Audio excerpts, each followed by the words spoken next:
I worked hard to support parents, but sister stole their money and now I'm hiring a lawyer to sue her. But my parents shocked me with a statement, and sister laughs, but I. Growing up, my parents always told me that family was everything. You take care of each other no matter what, they used to say, and I lived by that. When they retired and their health began to fail, I stepped up. My father had worked hard all his life, and my mother had given everything to us. Supporting them felt like the least I could do. I'm not a millionaire or anything, but I've done well for myself. Every month I'd send them enough to cover their bills, food, and a little extra to make their lives comfortable. I thought it was working out fine until last month. It started when I decided to pay them an unannounced visit. My sister, Hannah, was there, sprawled out on the couch with an iced coffee in one hand and her cell phone in the other. She was dressed head to toe in a matching designer tracksuit, the kind that costs more than my rent. A gold bracelet sparkled on her wrist, and I noticed a new iPhone next to her. Hannah has always been the spoiled one, but this seemed excessive. She doesn't have a job, never really has. She's been bouncing between boyfriends and hobbies for years, but I figured she'd manage somehow. I didn't want to jump to conclusions, so I just sat with them, trying to ignore the little voice in my head asking where she was getting the money for all this. Then my mom asked me for money for groceries. That's when something clicked. Something felt wrong. I send them enough to more than cover everything, so why was she asking for more? I didn't want to accuse them of anything, but later that night I went over their bank statements. I asked my dad if I could look at their account under the guise of helping them get their finances in order. What I found made my stomach turn. Thousands of dollars were missing. ATM withdrawals, payments to high-end stores, online shopping, expensive restaurants, all things my parents never indulged in. When I confronted my mother, she looked nervous. At first she tried to dodge the questions, saying they were old and sometimes forgot things. But when I pressed her, she finally cracked. Hannah has used the card a little. A little? I repeated, staring at her. My heart was pounding. Mom, half your savings is gone. That's not a little. What is she even spending it on? She stammered something about how Hannah was going through a tough time, how she needed help, and how I shouldn't worry because you make good money. I couldn't believe it. So what? I'm just an ATM now. You're going to let her bleed you dry while you come to me for more? My dad remained silent, staring at the floor. My mom didn't say anything else, but the look on her face told me everything I needed to know. She wasn't going to do anything about it. I left that night in a haze. My parents, the people I worked so hard to support, were allowing Hannah to drain them. And the worst part? They didn't seem to care. But I wasn't going to let it go. The next step was to confront Hannah. I didn't sleep much that night. The thought of Hannah blowing through my parents' money I was working overtime to provide made my blood boil. I kept replaying the scene in my head, my mom shrugging it off, my dad saying nothing, and Hannah lounging around like a queen. I called her the next day. She didn't pick up, which wasn't surprising. She hates confrontation. So I went to her apartment instead. When she opened the door, she looked annoyed. "What are you doing here?" she asked, holding a cup of coffee in one hand and her cell phone in the other. I didn't waste any time. "We need to talk about Mom and Dad's money." Her expression didn't even change. She just rolled her eyes and stepped aside to let me in. Her apartment was littered with shopping bags and random gadgets, some still in their boxes. It felt like walking into a showroom for bad financial decisions. "What about your money?" she said, plopping down on the couch. "They spend it," I said. "Thousands of dollars, Hannah. Do you have any idea how hard I work to make sure they're taken care of?" She shrugged. "They're fine. It's not like they're starving or anything. And you have a good job, so what's the big deal?" I couldn't believe what I was hearing. "The big deal? Are you serious? You're draining their account for clothes and electronics while they're asking me for money to buy food." That's when she turned it around on me. "Oh, here we go. Mr. Perfect swooping in to save the day. You always think you're better than me because you have a job and you play the hero to Mom and Dad. News flash, they're my parents too, and I have needs. I was so angry I could barely speak. Needs? You buy jewelry and gadgets. Those aren't needs. She crossed her arms and smiled. You're just mad because you think everything has to be about you. News flash, not everything has to be about you. That's when I made a decision. I looked her straight in the eye and said, You're done. You're not going to live off Mom and Dad anymore. You're going to leave them alone and figure out your own life. She laughed, but I could tell it was more disbelief than humor. Oh, please. What are you going to do? Call the cops on me? I didn't answer. I turned and walked out the door. That's when I decided to hire a lawyer. Hannah thought I was bluffing. She always did. But this time I wasn't going to let her get away with it. I started researching my options, and a week later I met with a lawyer named Mark. Mark was straightforward, no nonsense.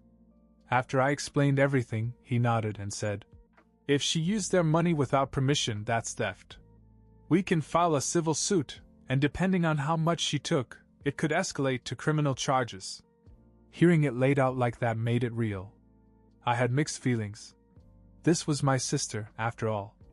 But the thought of her getting away with it while my parents struggled didn't sit right with me. I decided to go through with it. The first step was to gather evidence. Mark asked me for bank statements, receipts, and any evidence I could find that tied Hannah to the spending.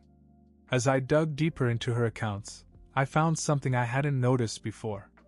There were transfers not just to Hannah's personal account, but to an account I didn't recognize. It wasn't hers, and it wasn't my parents'. I flagged it for Mark, and he said he'd look into it. He called me a few days later. We traced the account, he said. It belongs to a guy named Greg Larson. Does that name ring a bell? My stomach sank. Greg was Hannah's ex-boyfriend. The one who had supposedly done her wrong and left her broke. She'd spent months complaining about him after they broke up, making herself out to be the victim. She was giving him money? I asked in disbelief. Looks like it, Mark replied. Either they patched things up or she lied about the breakup. It felt like betrayal upon betrayal. Not only was she stealing from our parents, she was giving the money to a guy who'd already treated her like dirt. I confronted her again, this time with proof in hand. You send money to Greg? I asked. Her face paled for a split second before it recovered. So what? He needed help. Help? I snapped. He's not family. He's not your responsibility. You're stealing from Mom and Dad to pay for his life. She didn't even deny it. Instead, she turned it around on me, calling me controlling, selfish, and obsessed with making her look bad. She even accused me of trying to ruin her life because I was jealous of her freedom. I'd had enough. I told her that I was going to sue her and that she needed to get her own lawyer. But when I told my parents what I was planning, I was blindsided. No, my mother said firmly. You're not doing this. I stared at her, stunned. Mom, she stole thousands of dollars from you. From me. How can you defend her? She's still our daughter, she said. We can't let her go to jail. It would destroy her. My father, who rarely spoke, added, We couldn't live with ourselves if she went to jail because of this. I couldn't believe what I was hearing. They were more concerned about protecting her than standing up for themselves or me. You're really going to let her get away with this? I asked. My mom just said, Please let it go. For us. I didn't know what to say. After everything I'd done for them, they were asking me to walk away from the only chance we had to hold Hannah accountable. I spent a few days trying to process what my parents had said. It felt like a punch in the gut. After everything Hannah had done, stealing from them, lying to me, funneling money to Greg, they still wanted to protect her. Reluctantly, I told my lawyer to drop the case. I couldn't go against my parents' wishes, no matter how wrong I thought they were. Mark wasn't thrilled, but he understood. If you change your mind, let me know, he said. I thought that would be the end of it. But when Hannah found out, things got worse. She came to my house a few days later, uninvited. The moment I opened the door, She was smiling like she'd won the lottery. "So you backed out," she said, leaning against the doorframe. "I'm doing it for Mom and Dad," I replied. "Not for you." She rolled her eyes and laughed. "Oh, please. You're doing it because you know you're going to lose. You're all talk, big brother. Always have been." I clenched my fists but didn't respond. "And by the way," she continued, "thanks for all the money you sent. It really made my life easier. Greg thanks you too." I couldn't believe her audacity. She was openly mocking me, flaunting the fact that she'd gotten away with it. "You're disgusting," I said and slammed the door in her face. But that wasn't the end of it. She started posting cryptic messages on social media, things like, "Some people need to learn how to stay in their lane," and "It's funny when people think they have power, but they don't." She even posted a picture of herself wearing new jewelry with the caption, "Treat yourself, because why not?" It was infuriating. She wasn't just unapologetic, she was reveling in it. That's when I made a decision.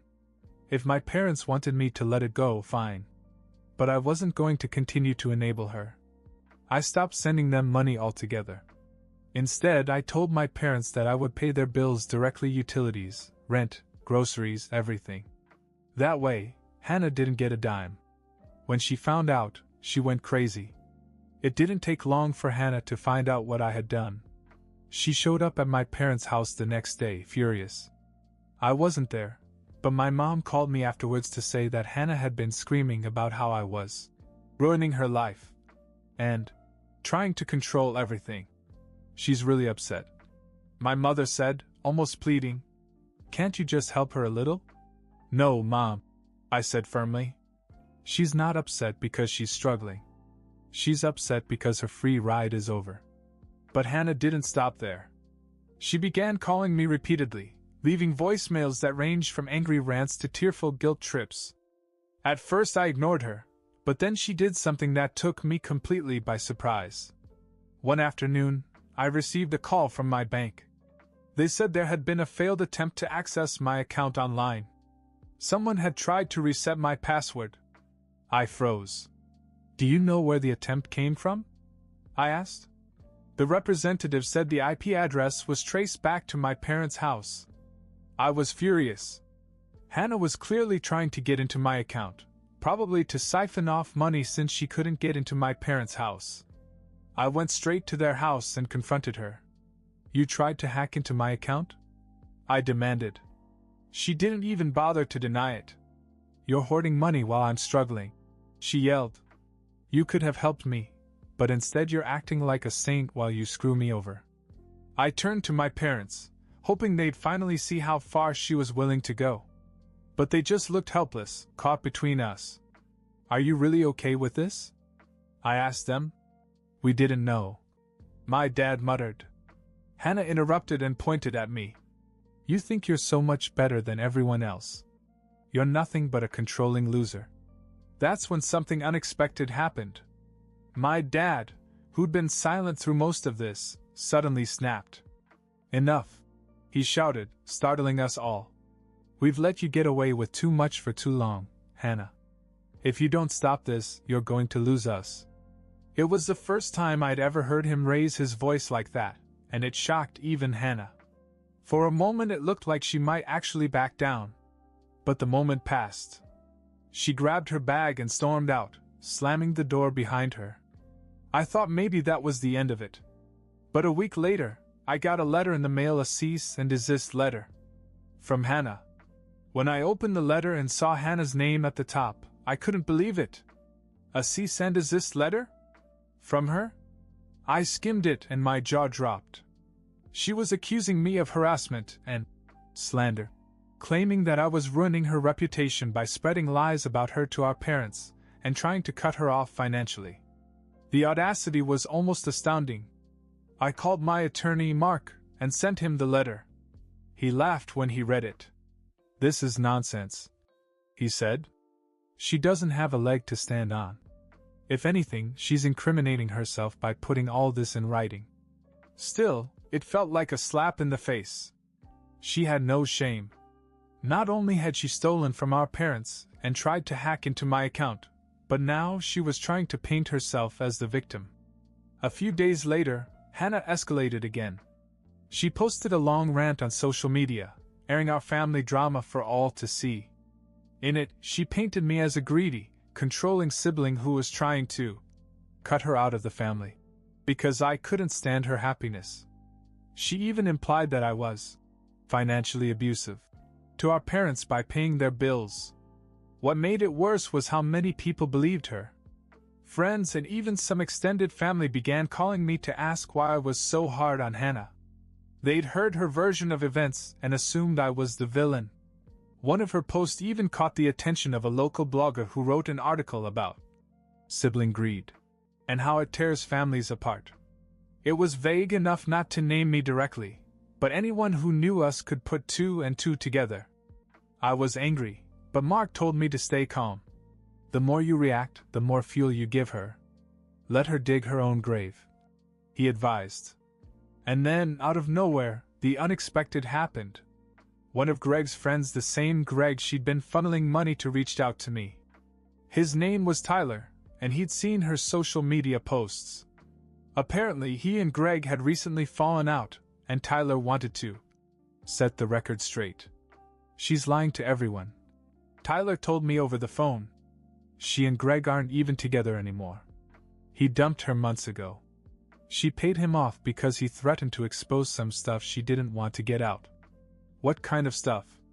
I asked. She was scamming people, Tyler said. Fake GoFundMe campaigns, lying about medical bills, stuff like that. Greg helped her with the accounts. When he tried to back off, she freaked out, so he started asking for hush money. It felt like the ground was shifting beneath my feet. I knew Hannah was manipulative, but this was another level. Tyler sent me screenshots of conversations between Greg and Hannah where she talked about setting up a new fundraiser and laughed about how gullible people could be. There were also messages where she was panicking about Greg exposing her and begging him not to ruin her life. I forwarded it all to Mark. This changes everything, he said. If this is true, this isn't just about your family anymore. She could be facing serious criminal charges. For the first time, I felt like I had a real chance of stopping her. But I also knew this was going to get ugly. Armed with Tyler's evidence, Mark and I took the next step. I filed a formal complaint with the authorities. It wasn't just about protecting my parents anymore, it was about stopping Hannah from scamming anyone else. As the investigation began, I made it clear to my parents that I wasn't going after them out of spite. This isn't about revenge, I told them. This is about accountability. They didn't take it well. My mother cried and begged me to reconsider.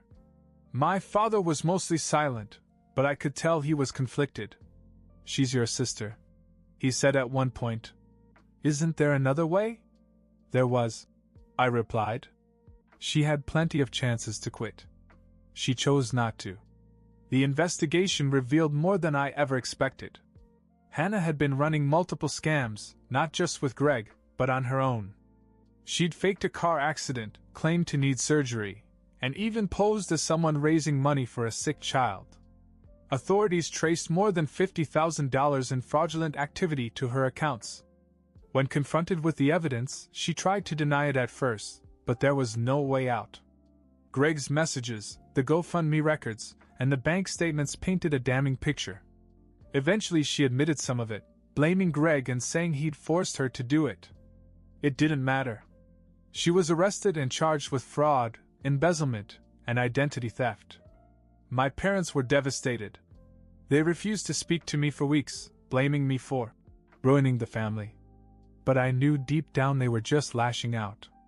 It was easier to be angry with me than to face the truth about Hannah. The aftermath was messy. Hannah was sentenced to several years in prison, and Greg faced charges as well. My parents eventually started talking to me again, but things were never the same. I still paid their bills directly, but our relationship remained strained. As for Hannah, she didn't miss the opportunity to twist the knife one last time. She sent me a letter from prison, calling me a traitor, and saying I'd destroyed her life. But for the first time, I didn't feel guilty or angry, I just felt finished. I'm not going to pretend that this story has a happy ending. My family is broken, and some wounds may never heal. But I'm at peace with my decision. Hannah didn't just betray me, she betrayed everyone who trusted her. If I hadn't stepped in, she would have kept going, hurting more people along the way. And while it's not the resolution I wanted, it's the one that was necessary. Now I focus on what I can control. I still take care of my parents in my own way, but I've stopped trying to be the glue that holds it all together. Sometimes you have to let the pieces fall where they may.